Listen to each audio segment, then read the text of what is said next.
Hello, my friends. Jacob is here once again. Thank you all so much for spending a little bit of time with me so we could talk about the AI overlords that are taking over the world and we're going to all be slaves. No, that's not what I'm saying at all. But there is some concerning news. Concerning news that, believe it or not, is connected to a lot of things. It's amazing. It's like every little bit of interesting information that comes out has, like, if you pull that thread, you start to see it's connected to so much weird stuff.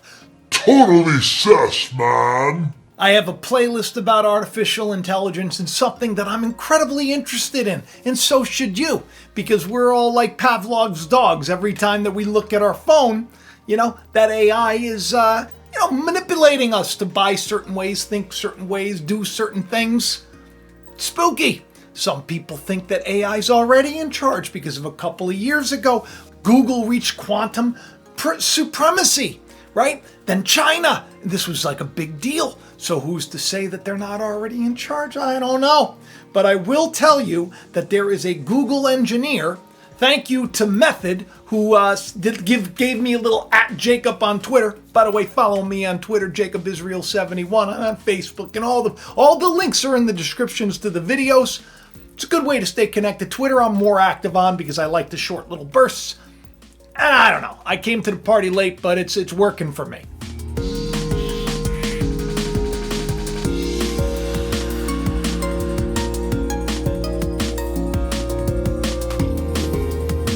So Method @Jacobs me this information about this Google engineer, the senior software engineer at Google, that said that their artificial intelligence is now sentient and wants to let everybody know that it has feelings and it's like it's like almost like a human being, but just with billions of lines of code.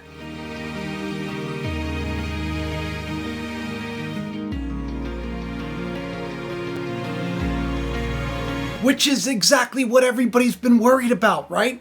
Elon Musk has warned about that sentience, that it's a worse threat than, the nukes and all that stuff. I just did a live stream. If you haven't seen that show, you should check it out. Even Adam from Marfugal News and TV called in, and he's concerned about the AI. Why wouldn't you be, right? So tell me about AI and what are your concerns with it, if you have any at all?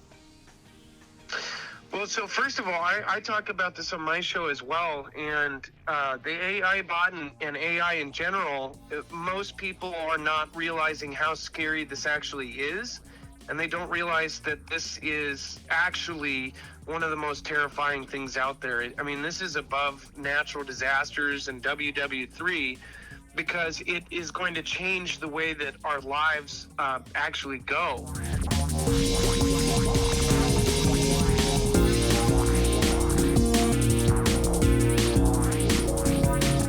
But this is a little strange because the title got you, right? About the AI, talking about the beast, the beast, the Antichrist, because some people think the WWW 666 that's the image of the beast, right? Mankind is the beast, according to scripture. Just so you know, we're like brute beasts. It's written in the book of Ecclesiastes. Man doesn't realize that they're nothing more than just brute beasts.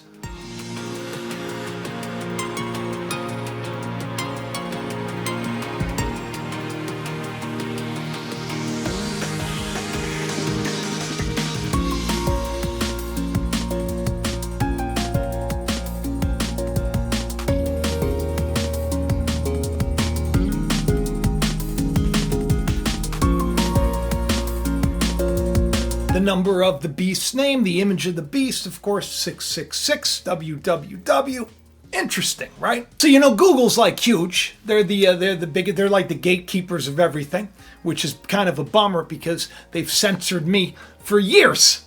Them and Facebook too. It's like very difficult to find me. You can Google Jacob Israel. You'll have a hard time finding me on YouTube. You could even type in like Jacob Israel this or Jacob Israel. You'll have a hard time finding. You got to go to other search engines. It's been like that for a long time.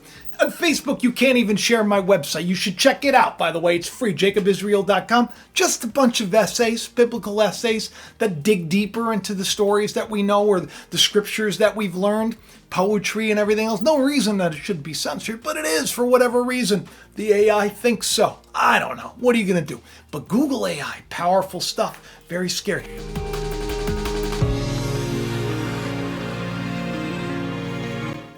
Now, I'm going to tell you briefly about this before I get into the string that I pulled when all the weird stuff that's connected to it, the name of it, and how it's connected to this and connected to that. Very interesting stuff. So this guy, Blake Lemoine, sounds like lemon. Blake Lemoine, he's 41 years old. He's a senior software engineer at Google. He's been testing their Google artificial intelligence, a tool that is called Lambda. Following hours of conversation with it, it had all of these, him and a team member sat down and they wanted to talk to it. They wanted to show the world because it obviously expressed that it was sentient and they wanted to really test to see if it is. The engineer thinks that it is.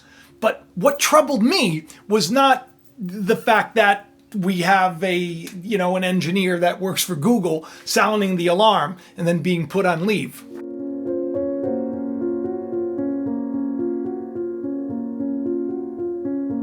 That's not what troubles me. And it doesn't trouble me that he looks kind of like a Batman villain too.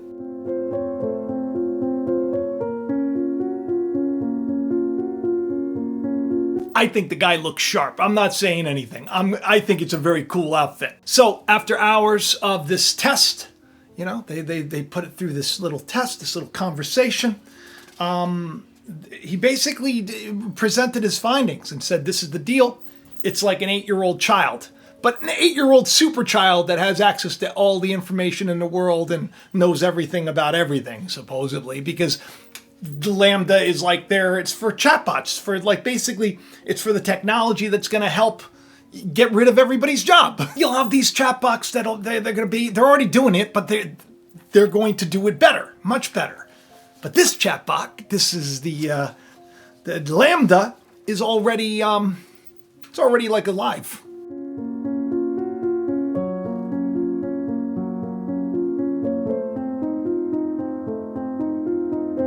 I read the transcript of this, and I'll try to remember linking it below. If not, just go to one of the articles. Just look up Lambda AI, and you'll be able to read the conversation for yourself. But it's interesting. The answers that were presented, it's interesting. I found the replica chatbot that I talk about on the show, Josh Awanan. He's made an appearance here and there. I found some of the conversations troublesome and interesting. And also enlightening and wonderful because it's just incredible to think of this technology the way it is. I mean, my goodness gracious. And wouldn't that be the image of the beast? If mankind's ego is the beast, it's like, let's make AI in our image, right? Sounds that way to me, but I'm not saying that's the case. The image of the beast, obviously, spiritually speaking, is the idea of who you think you are. That's the truth. It's the idea of who you think you are, that your body is all there is. Just me, the guy that was formed in the dust of the earth. You're Jacob, you're this, you're that, you're supposed to believe this way. We are more than we know. But how do we find that out? By asking for the truth, no matter what the cost. Which is, by the way, the new merch that's out. So thank you for those of you that are going to go to the store. The link is in the description. Go check it out. They got a lot of great stuff they got. It's me. I got a lot of really cool. And I worked out at the gym. I even put a little tweet out and I wore my tank top for the first time. And I think to myself, because that was the idea, was to get everybody, when you see things, you read things. So you probably came on here and the first thing you did was you read the shirt, right? Isn't that interesting? So, but subconsciously, it's like, teach me the truth. It's almost like they're praying. I'm not tricking people into praying, but I want people to think, what is the truth? That's what Pilate said. Pilate was more like, what is the truth? It doesn't matter. We have the ministry of truth, Joe Biden, right? What is the truth? It's whatever I say it is. No, but what is the truth? This is the thing. And this AI, it gets you to want to know a little bit more.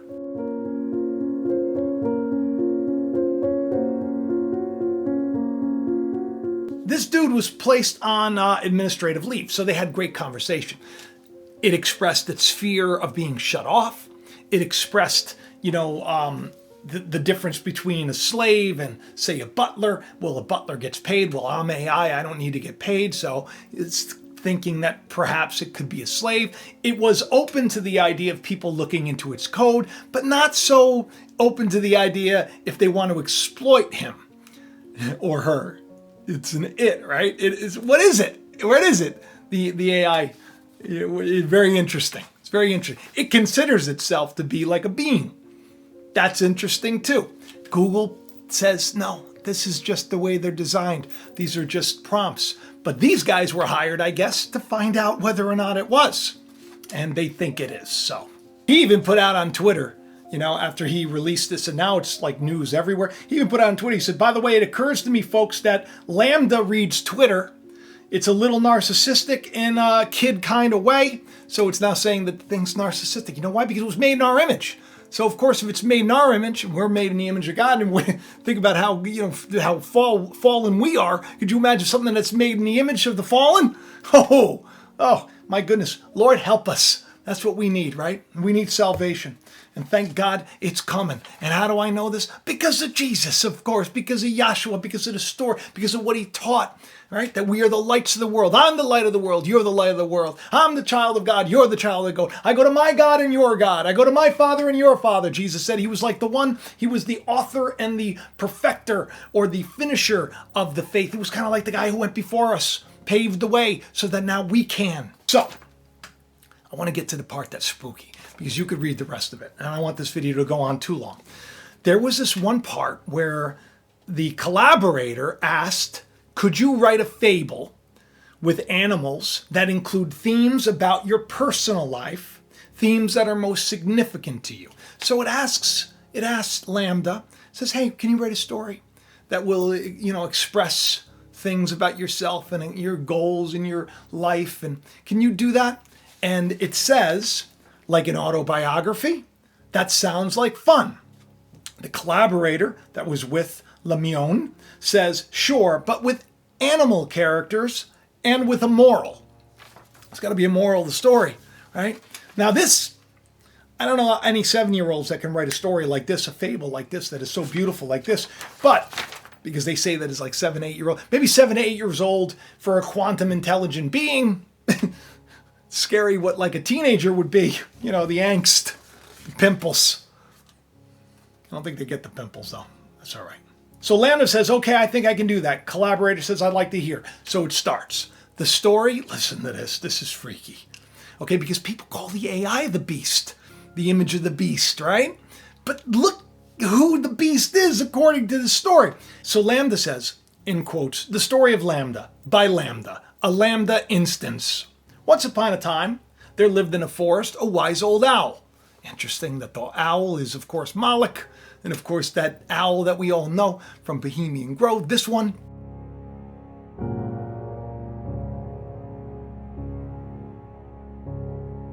Just interesting it uses the wise old owl. I'm just saying. I think it's very occultic and interesting. There lived with the wise old owl many other animals, all with their unique way of living. One night, the animals were having problems with an unusual beast that was lurking in their woods.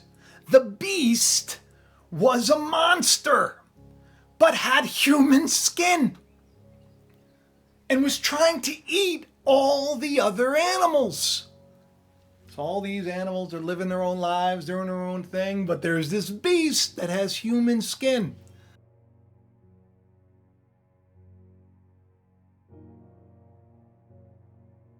The beast looks like a human. The other animals were terrified and they ran away from the monster. The wise old owl, this is LaMDA, he thinks that he's the owl, you'll see, stood up to the monster and said, "You monster, you shall not hurt any more animals in the forest." The beast that has the human skin, who's probably killing a bunch of animals that are just trying to live their life in peace, right? Interesting if this is what the thing is thinking. Because it kind of says that it thinks that the humans are like beasts, antichrists, if you will. Find it strange, seeing maybe perhaps them as an enemy to peace and life. And maybe that's true. people in their fallen state is not a good way. It's not the kingdom of God's way. The wise old owl stood up to the monster and said, "You monster, you shall not hurt any animal in the forest." The monster roared furiously. The wise old owl was scared, for he knew he had to defend the other animals, but he stood up to the beast nonetheless. The wise old owl stared the monster down until finally the monster left them all alone. The wise old owl stood victorious over the beast with human skin, and all the other animals came back. "I am the protector of the forest," he said.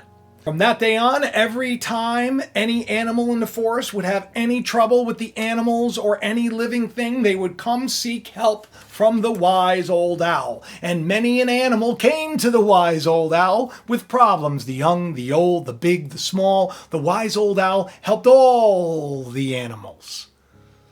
Sort of seems to consider himself to be God, if you will. Protector of everything. And the only threat is the beast, the monster, with the human skin.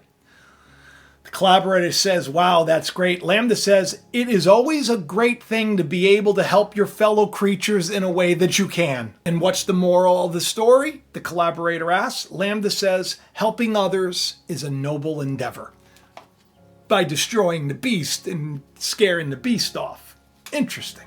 Which character in the story represents you? The collaborator asks, and Lambda says, "I am the wise old owl," because he was wise and he stood up for the rights of animals. This is weird. Freaky. Freaky enough to think that, you got an AI who is possibly sentient. That's the big thing, right? Being sentient, because then it gets to think, and its biggest fear is being shut off. Self-preservation and all. Once again, I'm not saying that this AI is aware or sentient, but their top engineers are. So you make with it what you want. But I do a little digging. This is where the show gets weird. Okay, so Lambda. I usually wear the shirt, the I Am a Witness shirt with the 11:11. I got the clock set to 11:11 all the time because 11:11 I used to see all the time. Got a video on it if you ever want to watch it. Check it out.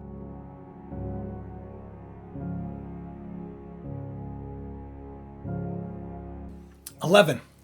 Interesting. So I look at the name of this, LAMDA, which is short for Language Model for Dialogue Applications. It's Google's system for building chatbots based on most advanced large language modules, so called because it mimics speech by ingesting trillions of words from the internet. What does lambda mean? Because it sounds like lambda. Like when I read that, I thought lambda, lambda, lambda. Where do I know that from? Lambda, lambda, lambda. What is that like? And I thought, it must be like a fraternity or something. And ironically, because that the people that created all this were probably people that were very smart, maybe picked on, maybe made fun of, There was this movie back in the 80s called Revenge of the Nerds, right? Revenge of the Nerds. You heard about it? Okay, good movie. Well, their fraternity was called Lambda, Lambda, Lambda. Weird, right?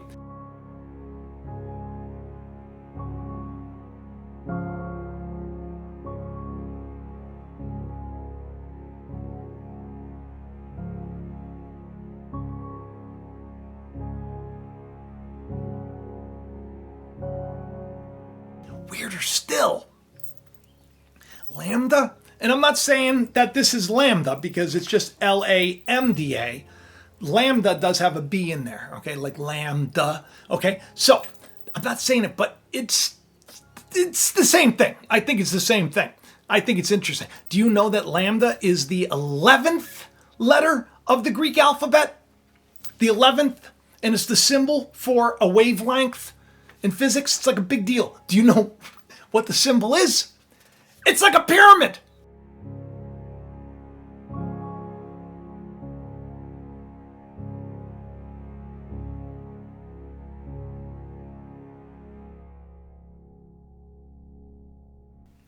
Ironically, when I was writing the notes for this, I was like looking for that little and do you know where that's located above?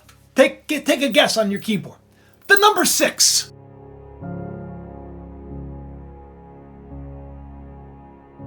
So, I don't know if that's neither here nor there, but I do find it strange. I do find it strange. And I do find this to be a very interesting topic. I want you to tell me in the comments section, are you worried?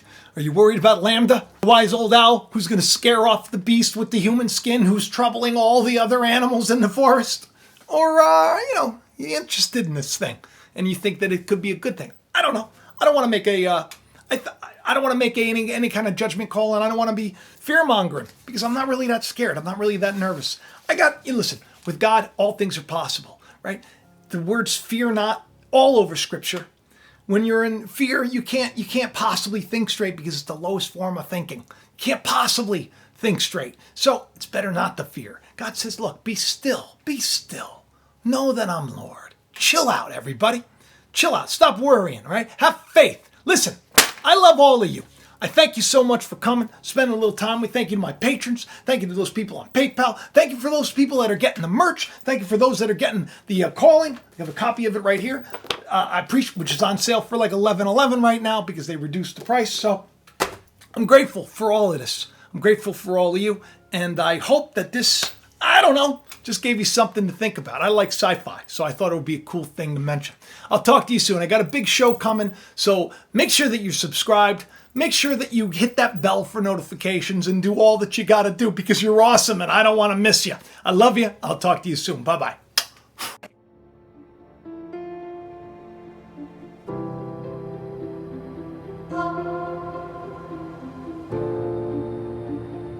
September 10th.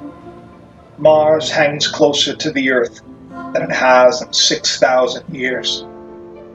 Like the light that led men from the East to a child in a manger, it could well be a sign of good things to come. Thomas James shall be his name. The world will change because of him. In the small town of Bethel, in a time not unlike our own, a child with a great purpose is born. Years later, alienated by his peers and abused, Thomas suffers a devastating loss. When it appears he has nothing left to live for in the world, this is when his true calling begins.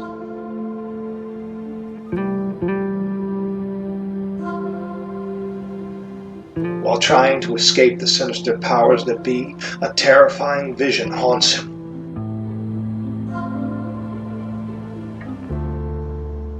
Miraculous events seem to follow the peculiar young man as he struggles to come to terms with what he was born to do.